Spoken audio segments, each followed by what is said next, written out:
I think the one characteristic of Tracie that I admire the most is her ongoing commitment to kindness. She's a mensch. I mean, she's just a really good person. And I look at that and I say, wow, how did I do this?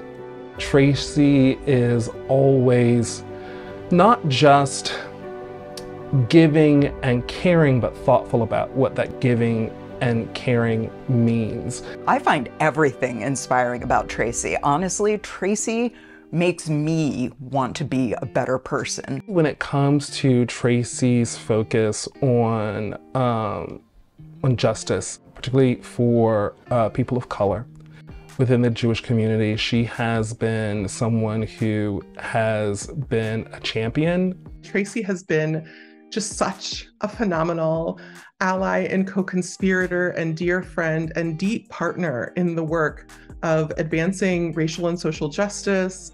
Tracie is wildly creative.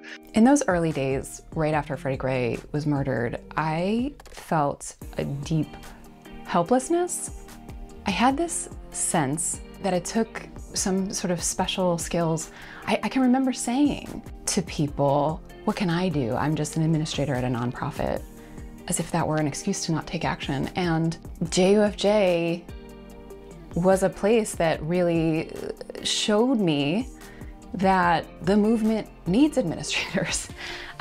The movement needs all of us. It actually illuminated for Tracie that she couldn't stay out of the fight anymore. She decided it was time to act, and she did. Tracie has had a huge impact on our development work across the organization. It's the behind the scenes work that isn't often visible, like the fundraising, writing. I was thrilled to see Tracie be honored and recognized for her work with JUFJ, because she's not necessarily a front-facing person in our advocacy. And I think she would say that herself. But the role she has played outside of that kind of front-facing work has made us better, stronger, effective. Sometimes the people who are in the background aren't valued and recognized in the way they should be, and I think it's so very JUFJ to say, you know what? This is someone we do want to make sure people know about and appreciate. I think it's really fitting that we're honoring Tracie with this award named for Elissa, because I see so many parallels in who they are as people and how they see the world. Elissa Froman was a JUFJ board member for 7 years. She died tragically at the age of 29 back in 2013.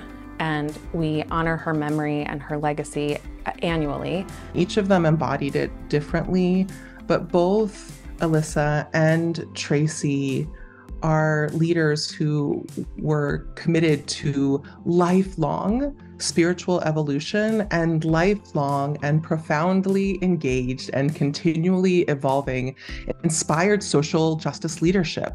Between the very real sense that we need to get something done and the truth with a capital T that anything that happens without real and authentic relationship doesn't last. Moving between those two truths, navigating those two truths makes for really interesting and beautiful growth and change. I think a lot of my work as a leader in JUFJ Baltimore has been in finding the way to strike the balance between those two. As a parent, I think all of us want the world to recognize what's special about our children. And for it to be so public and so important, it validates everything that she is. I think it will strengthen her resolve to continue her work. I am here for Tracie's joy. And as Tracie has demonstrated throughout her career and in the past several years of our relationship, that when things are going well for Tracie, the whole world is just a better place.